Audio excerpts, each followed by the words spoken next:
Hello again, everyone. Welcome to the Eddie Sutton Show. I'm Tom Dirato, and every time we think we've seen it all when it comes to Bedlam, lo and behold, we add another chapter to this storied series. And for a number of reasons, Eddie, it doesn't get any better than 72-44. You know, I think that's the biggest margin of victory by a Cowboy team over the University of Oklahoma since 1964. And, you know, going back the last 16 years, I believe, the series was dead even going into that game on Wednesday night. But our team can't play any better than we did against the Sooners. You know, at halftime, Vic had just as many points as the whole Oklahoma team. He had 18, they had 18. It's been a long time since you've seen defense like that in Gallagher, Iowa. Some of those early teams when I came back could play defense like that, but we just completely took them out of their game. And, you know, our good friend Norm Stewart called me. Oh, really? And he said, boy, Sparky Stalka and Mr. Iba would have been proud of that defense. You know, this would have been a tough week anyway, under normal circumstances, and certainly it has not been normal around Oklahoma State for a couple of weeks. But the fact that we had to go visit 6th-ranked Kansas and Lawrence and come right back, number 13 Oklahoma at home, that would have been a tough week anyway. It would have been tough, and it was good to be home, though, and we had a little tough time up in Allen Fieldhouse, as most teams do. But when we did get back here, I thought the crowd played a major role in that game. They helped energize our ball club and right from the start. And Bedlam always is special, but it was extra special this time because of what had happened recently with the tragedy. But our players really responded, and guys, I was so proud of them the way they played. Well, we're going to pay tribute to the crowd here a little bit on the show. No, you want to crank up the VCRs once again because we have all the highlights of Oklahoma State's big win over Oklahoma. It's coming up next. Don't go away. Well, welcome back to the show, and there's no doubt, we said it on the pregame, that Oklahoma came in probably playing better than anybody in the Big 12. They'd won 7 games in a row, and in their most recent game before we played them, they defeated the University of Texas in Austin by a sizable margin. And I made the comment, I thought they probably were playing better than anyone, and certainly got the attention of our squad after looking at some highlights of that Texas game. Boy, coming out, Cowboys hit them with a 10-2 punch, and really, they never did recover. It was a nice shot by Fred. Fred played maybe as complete a game as we've seen him play all season. He had 5 assists and had double-figure scoring, almost had a double-digit in rebounding, and played excellent defense. Well, Victor was on the move early, wasn't he? And he was into the ball game, and his comment about after he hit the first shot, that bucket got bigger and bigger. Well, that happens when a shooter starts feeling it, and that was Maurice there with a good rebound and dribbles the length of the floor, penetrates, pitches the ball off, and Victor's 2 for 2. How many times have we seen that this year? And they traded off. Sometimes it's Vic penetrating, pitching out to Mo for a three-pointer. Both those guys are extremely quick off the dribble, and they're good at breaking the other team's defense down. And when that happens, it forces a help situation, which allows you to kick the ball off to an open man. Well, we can talk offense all we want, but it was the defense that snuffed Oklahoma, especially in the first half. That's Melvin Sanders' only basket, but he played a very good basketball game.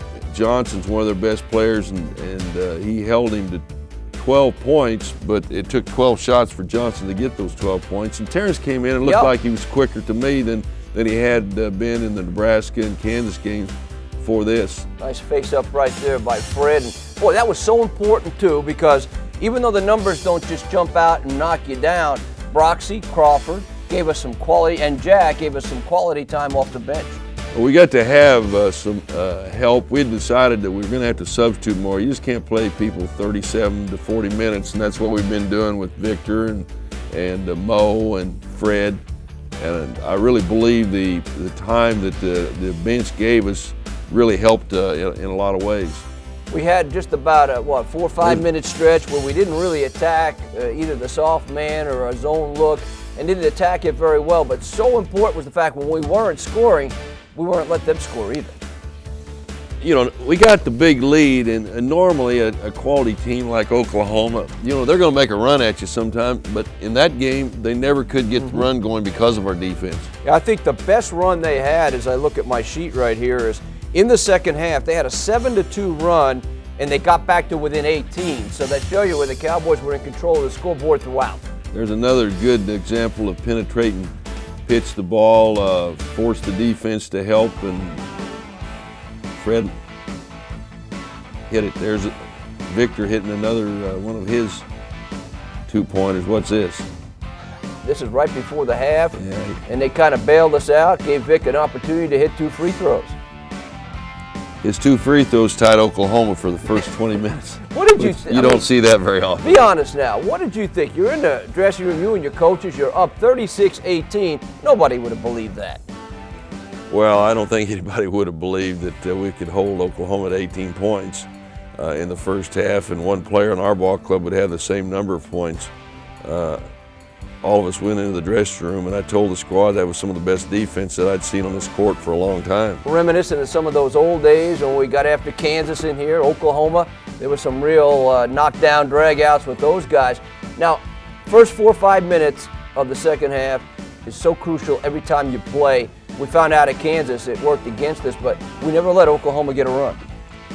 Well, you know, you do that with defense, you do it with the rebounding, you do it by not turning the ball over and by having good shot selection. You saw prior to Andre hitting that basket, Maurice hit 2 baskets, and we just kept increasing the lead. There's Jack hitting his only basket of the game, but a nice little jump hook.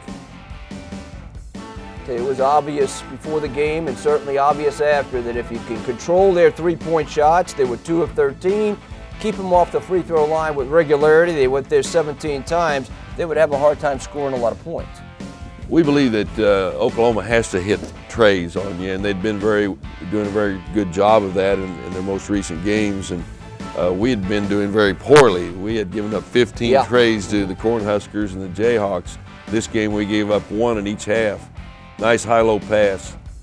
Another thing I know you were very happy with, our post defense was good, and our rebounding. We're in control of that category from the opening tip. Well, Sean had challenged our squad. Good run through here by Maurice. That we needed to get at least an 8+ rebound margin, and we did better than that. I think right there at 10, 32-22, and really never gave them an opportunity to do much damage off that first missed shot. They had just 6 offensive rebounds on the night.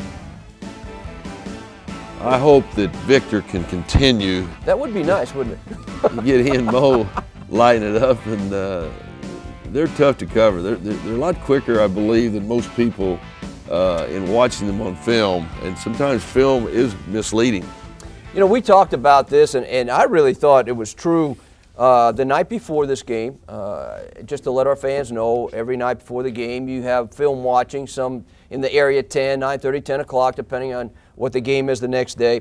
And I thought after that tape watching that was about as uplifting as that team has had, uplifting feeling as that team has had in weeks.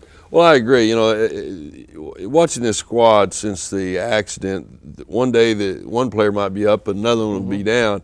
But the other night, they really focused in on watching the film and listening to Sean give the scouting report. And they did have smiles on their face, not like they had after the game, though. That game, by beating OU, I think that helped them even more, and it really helped our fans. Boy, they liked the fact that Nate would have had his ticket punched in that game. That's exactly right. Fred brought that out. You know, emotion, excitement, deafening noise. It was another one of those nights to remember in Gallagher-Iba Arena. We'll take you smack dab into the middle of all the action on this week's Off the Court feature. You stay with us.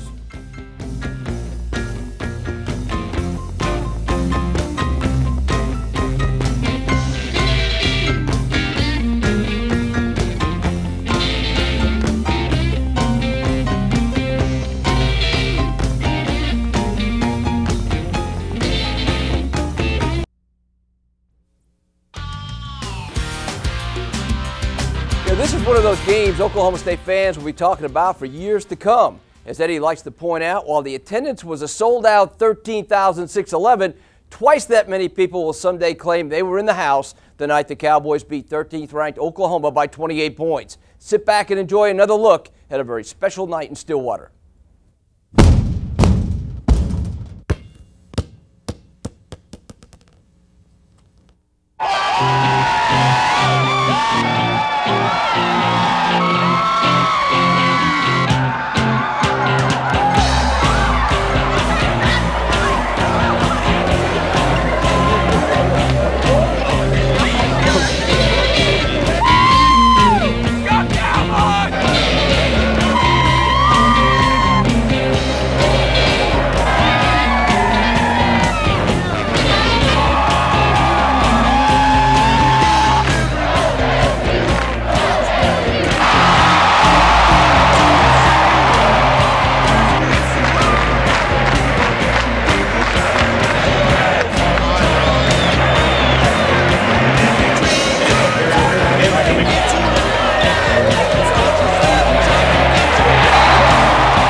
Goes after it, gets the steal. Ahead to Terrence Crawford. 2-on-1 break. Sanders with the right-hand jam.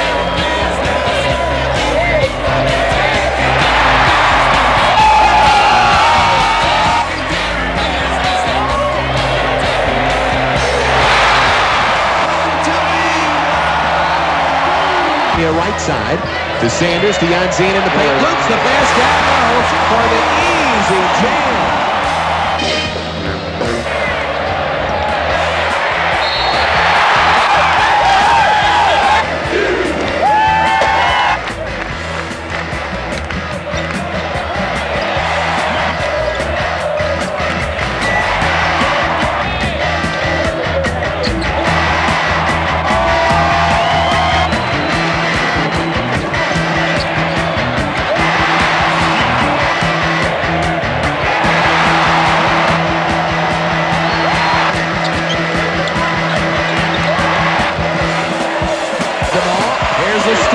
Running the other way, layup, Baker scores. He ran right through that passing lane. It's all Cowboys. Oklahoma State 72, Oklahoma 44. For the future, and our goals in sight.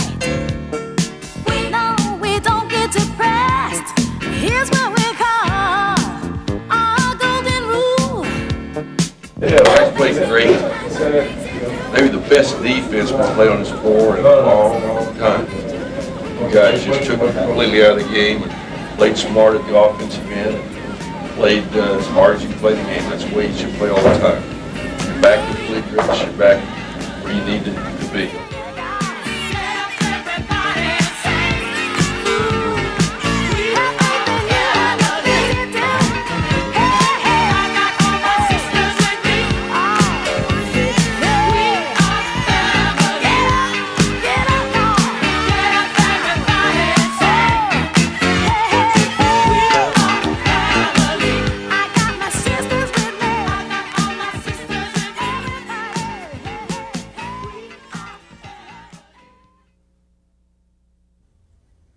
The crowd was magnificent. You know, if a crowd ever played the part of the sixth man, they did it against the Sooners. Coach Cyprian, one of my assistants, has been in a lot of arenas. He said he had never heard it as loud as it was in Gallagher-Iba Wednesday night against Oklahoma. You know, our fans probably don't know that when your phone rings, it's not usually like Dirato calling you. Although I call you a bunch of times during the day, but you have some wild people who call you. And who else in this studio would ever get a call from Bill Cosby?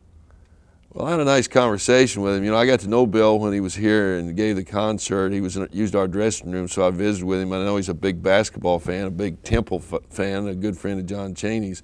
So he called, and we had a long talk, and he had seen the memorial service, and he said, my Owls, I don't think are going to get in the NCAA tournament, so I'm adopting the Cowboys if you get there. He said, I'll be cheering for you. Norm Stewart, Bill Cosby. Anybody else you want to let us in on for calling? There's been a lot of wonderful people call, though. Okay. We'll take you up on that here in a little bit because we got the Notebook coming up, and I know that's your favorite part. We've got the Notebook and a tribute to our great fans at Gallagher-Iba Arena. That's all coming up on the Eddie Sutton Show. You stay with us.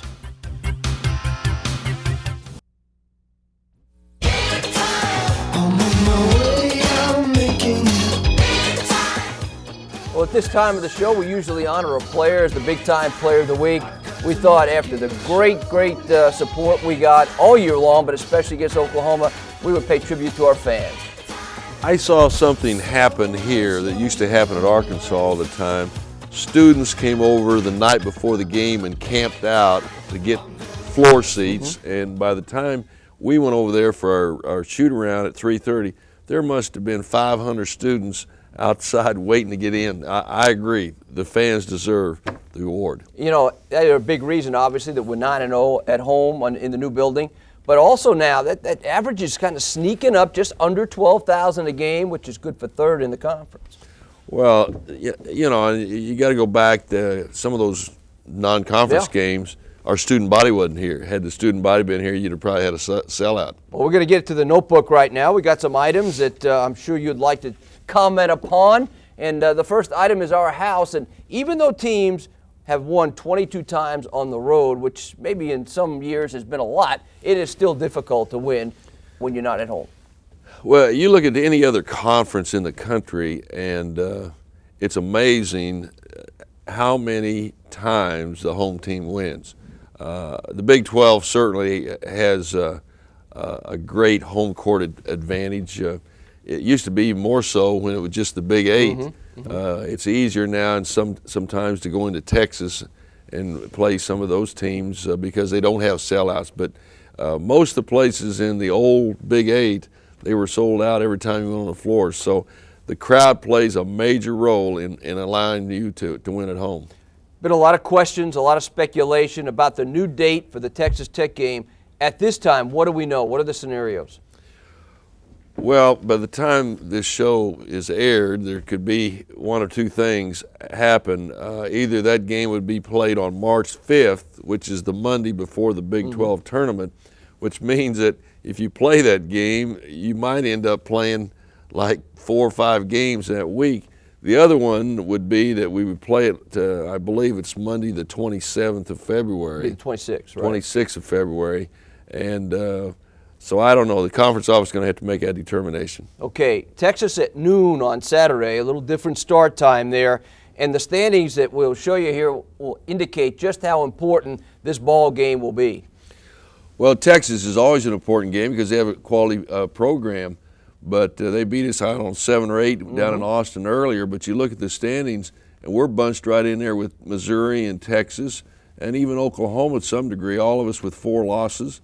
So it's important to win as many of these games as you can to get as high a seed in the tournament as you can. By beating Texas, that means you get out of there with a split and you give them their 5th loss. And that was the first game. We opened the Big 12 season down there in Austin, and really give and take for a while. We had all kinds of foul problems. A lot of the key players were sitting over there with you when the game ended, but still free throws for Texas kind of spelled the difference.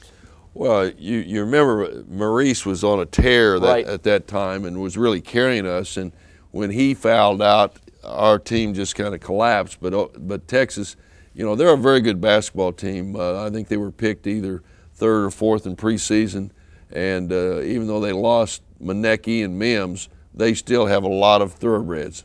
From a coaching perspective, you'd like to take that Oklahoma game, bottle it up, and use it every time you play. It's going to take that kind of an effort Saturday against Texas. Well, one of the things that every coach always is concerned about after a big emotional win like we had over the Sooners is getting the players out of the clouds and making them face reality and say, hey, that's history. Now we got Texas. Now remember, it's a noon tip-off at Gallagher-Iba Arena as the Cowboys hook it up with the Longhorns. That's all the time we have for the show this week. For Eddie Sutton, our entire crew here at Educational Television Services, Tom Dirato, goodbye, everybody.